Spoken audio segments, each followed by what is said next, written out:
Hello बच्चों, good morning, अस्सलाम वालेकुम। कैसे हैं आप लोग? उम्मीद करता हूँ आप लोग खैरियत से होंगे।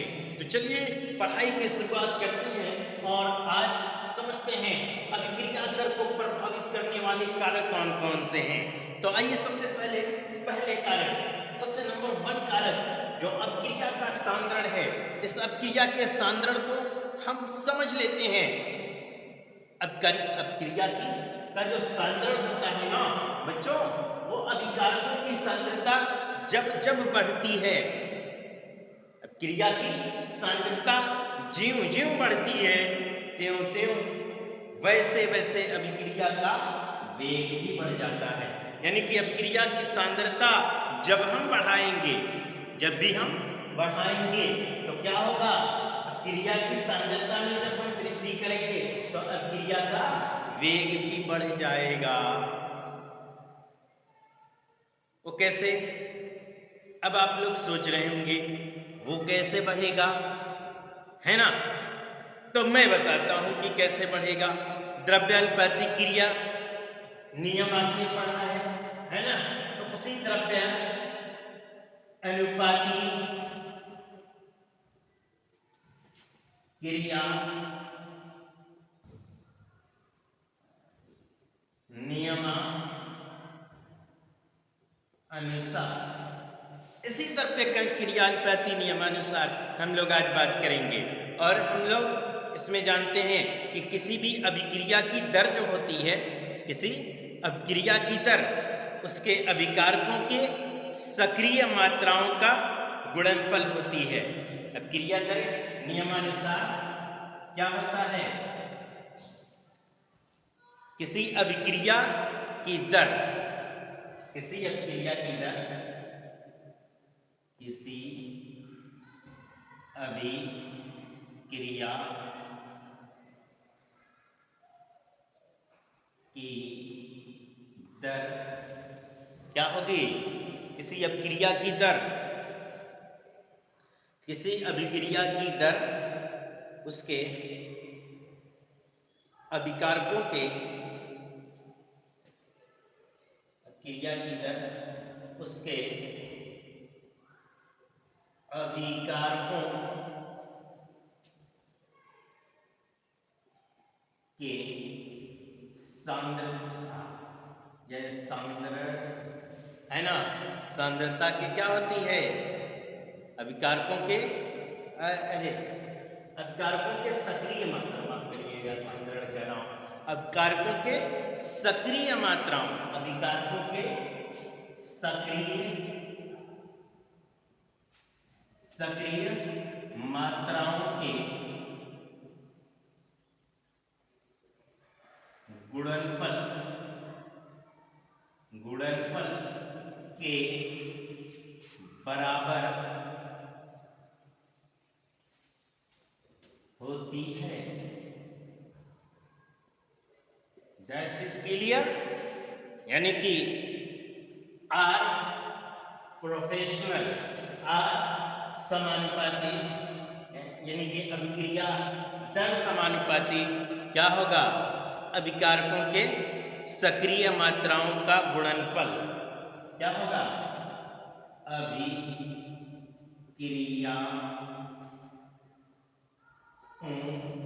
के सक्रिय मात्राओं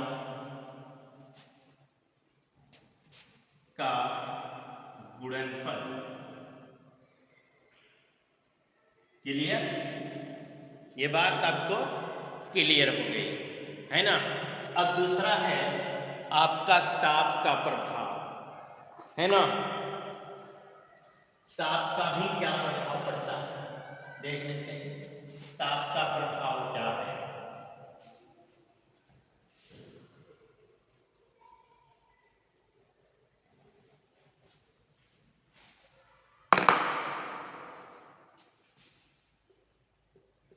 ताप का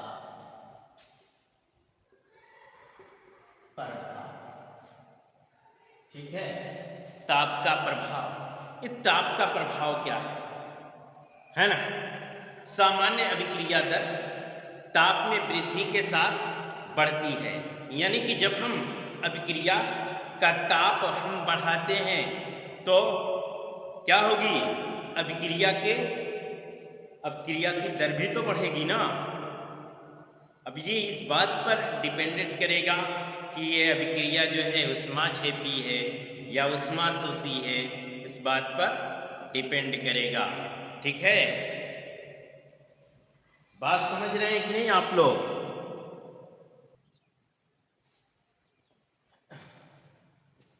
देखिए, ताप का प्रभाव, सामान्य अभिक्रिया जो दर होती है इसमें ताप वृद्धि के साथ अभिक्रिया दर भी क्या होती है, बढ़ती है।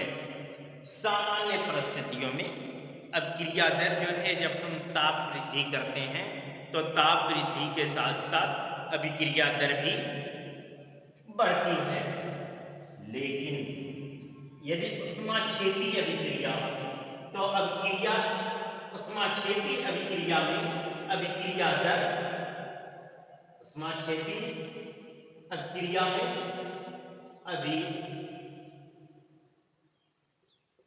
अभिक्रिया दर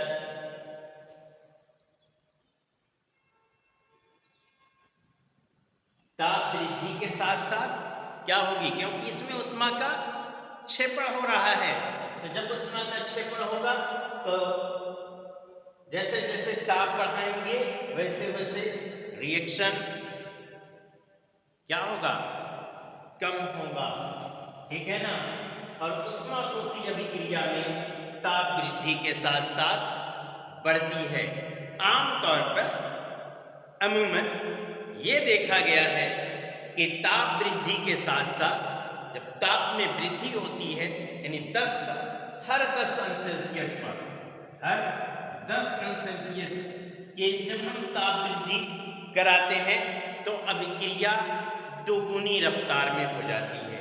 यदि कोई अभिक्रिया 50 अंश सेल्सियस तापमान पर बनी, जैसे आप चावल पका रहे हैं, है ना, इसका टेम्परेचर 50 अंश सेल्सियस आपने रखा हुआ है, तो 50 अंश सेल्सियस जो टेम्परेचर है, जो आप तापमान है, इस 50 अंश सेल्सियस टेम्परेचर में यदि आपका जो चावल है वो 1 घंटे में, कितने में, 1 घंटे में यदि पक रहा है, 1 घंटे में यदि तैयार हो रहा है, तो इसी को अगर हम क्या करते हैं, 60 अंश सेल्सियस करते हैं, तो 60 अंश सेल्सियस करने पर, 60 अंश सेल्सियस करने पर यही रिएक्शन, यही चावल जो होगा वो 30 मिनट में तैयार हो जाएगा। कितने मिनट में?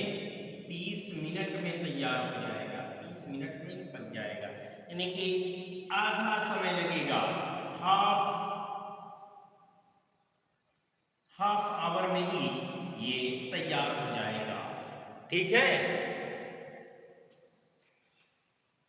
यानी कि, और अगर हम इसी को 60 से बढ़ा करके 70 कर देता, 70 अंश सेल्सियस कर देता, तब ये 15 मिनट में हो जाएगा।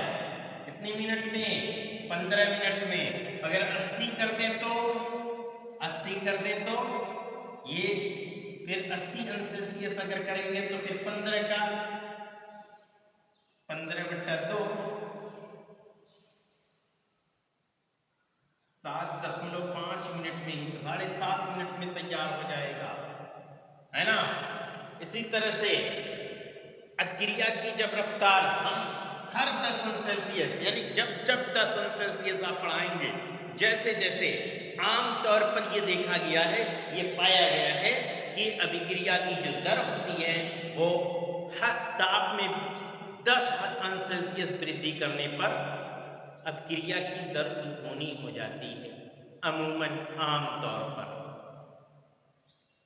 ठीक है, अब हम लोग बात कर लेते हैं आगे। ठीक है, आगे हम लोग बात कर लेते हैं,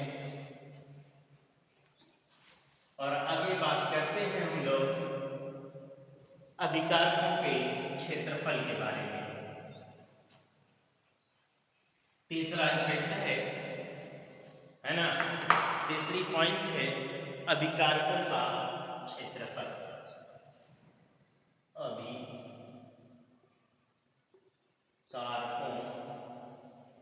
का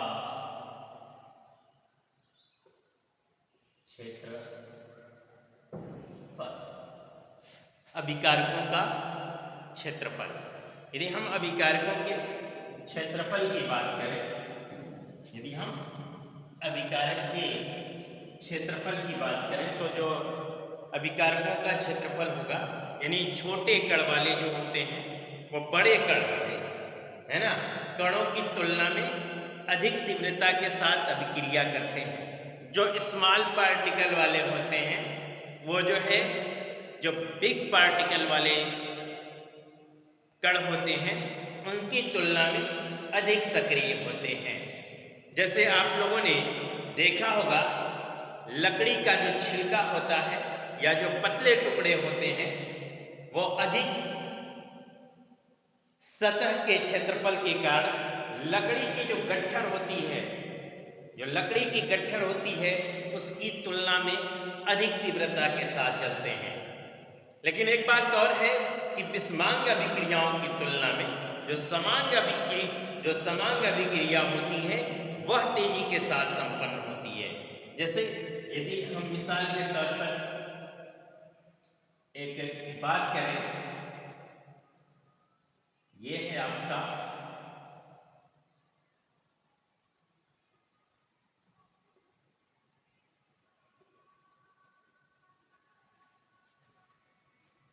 यह आपका एक बड़ा कण है।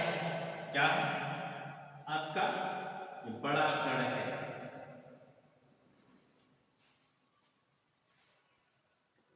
इससे हम अगर क्या कर दें, दो छोटे छोटे कण कर दें, तो हम इससे छोटे छोटे कण प्राप्त कर लें। तो इससे हम क्या कर लें, छोटे छोटे कण प्राप्त कर लें।